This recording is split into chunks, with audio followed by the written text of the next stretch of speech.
एक बिल्ली को एक रोता हुआ बच्चा मिलता है। बिल्ली बच्चे को घर ले जाती है।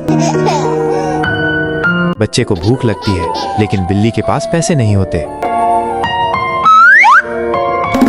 बिल्ली दूध चुराती है और पुलिस उसे पकड़ लेती है। बिल्ली रोती है